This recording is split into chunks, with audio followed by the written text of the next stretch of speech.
Le sous-préfet indique dans son arrêté que je n'ai pas le droit, que la police municipale n'est pas en mesure d'appliquer cet arrêté puisqu'il est illégal. Voilà. Donc, en tant que maire, je suis responsable de la santé des habitants et je pense très sérieusement et du plus profond du cœur, parce que là c'est le cœur, qu'on doit protéger ses habitants et on doit également, donc c'est notre devoir, de se substituer à l'État et cela c'est tout à fait dans la loi. Ils vous soutiennent ? Quand le problème de la santé des habitants est en jeu. Et là, il y a donc la loi qui indique également que les riverains qui sont donc constamment sous la pollution de ces pesticides doivent être protégés. Et ça, c'est la loi, c'est la Constitution de 58. Est-ce qu'ils vous soutiennent, ces habitants ? Oui, complètement. Complètement, je ne suis pas seule. Et les agriculteurs ? Les agriculteurs sont mécontents. Je répète que ce n'est pas du tout une position contre l'agriculture, parce que ce que l'on essaie de mettre en place avec d'autres maires, c'est donc l'interdiction sur 150 mètres entre les maisons, mais on n'empêche absolument pas du tout aux agriculteurs de continuer à cultiver.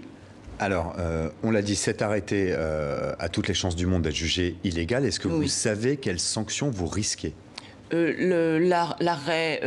L'arrêté du sous-préfet donc sera valable et je devrais donc retirer cet arrêté. Mais bon, bien, nous verrons la suite.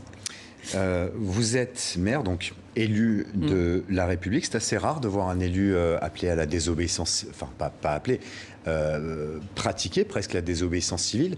Vous savez que c'est illégal, vous appelez à le faire. Est-ce que vous assumez de ne pas respecter la loi au sens strict du terme ? J'assume totalement de ne pas respecter la loi. Moi, j'ai dit l'autre jour à un journaliste qu'il y a des gens qui se sont levés et qui ont pris les armes parce que, eh bien, nous étions sous un régime qui était un régime fasciste. C'était pour lutter contre Hitler. Fasciste. Et on a pris des gens se sont levés et se sont révoltés. Et bien, nous sommes maintenant en démocratie. C'est le même enjeu, selon vous ? C'est le même enjeu pour moi. D'accord. En un mot, s'il vous plaît, jusqu'où vous êtes prête à aller ? On entend parler de la création d'un collectif de maires, c'est ça ? Oui, donc je ne connaissais pas Monsieur Cueff, le maire de Languette, mais ensemble, nous essayons de mettre en place un collectif de maires pour être ensemble, se regrouper afin que nous puissions faire face à ce qui est la loi actuelle que l'on trouve dangereuse pour la population.